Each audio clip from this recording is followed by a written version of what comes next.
আসসালামু আলাইকুম প্রিয় ভাই বোনেরা, সবাই কেমন আছেন? আশা করি ভালো আছেন। আলহামদুলিল্লাহ, আমিও ভালো আছি। আমি আজকে পেঁপে দিয়ে মুরগির মাংস রান্না করব। আমি এখানে সব মশলা দিয়ে মাখিয়ে নিয়েছি, দিয়ে দিয়েছি উপরে কুচি পেঁয়াজ।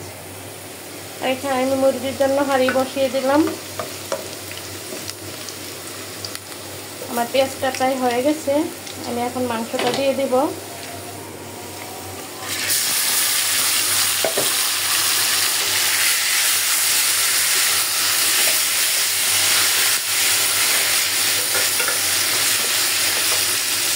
আর এখানে আমি পেঁপে, অল্প একটু জালি কুমড়া, গাজর আর আলু দিয়ে একটা ভাজি করতেছি।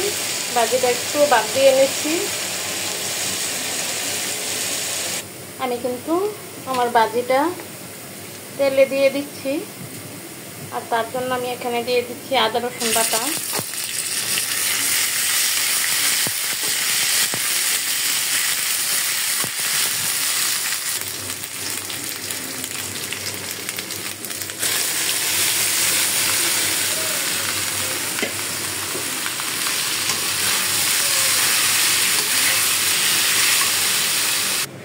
আমার ভাজিটা কিন্তু প্রায় হয়ে গেছে। আমি একটু ধনে পাতা দিয়ে দিলাম।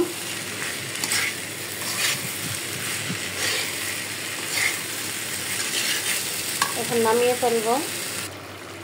এদিকে আমার মাংসটা কিন্তু একদম ফুল কষানো হয়ে গেছে। আমি এখন পেঁপে দিয়ে দিব। আমি পেঁপেটা একটু হালকা ভাপ দিয়ে নিয়েছি, কারণ হালকা একটু ভাপ দিলে কষটা চলে যায়,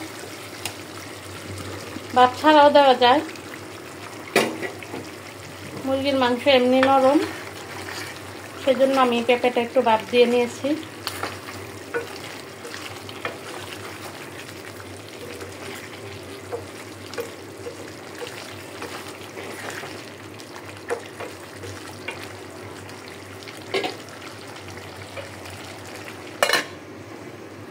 এদিকে আমার ভাজিটা কিন্তু আমি নামিয়ে নিয়েছি। দেখুন, এখানে 4 পদের সবজি আছে।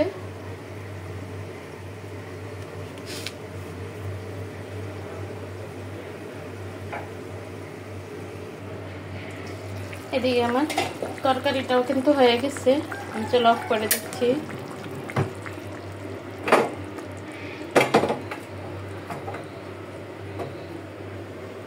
এদিকে 4 রকমের সবজি দিয়ে ভাজি, আর এখানে রান্না করেছি পেঁপে দিয়ে মুরগি। পেঁপে দিয়ে কিন্তু মুরগি, গরু, হাঁস যা রান্না করেন সেটাই কিন্তু ভালো লাগে। জানি না কে কে পেঁপে খান আর কে কে খান না। আমরা কিন্তু অনেক পেঁপে খাই, মাংস দিয়েও খাই, মাছ দিয়েও খাই, ভাজি খাই, সব কিছু দিয়ে আমরা সবজির সাথে দিই পেঁপে খাইতে পারি। পেঁপে অনেক উপকারী একটা সবজি। ভিডিওটা আর বড় করব না। সবাই ভালো থাকবেন। আসসালামু আলাইকুম।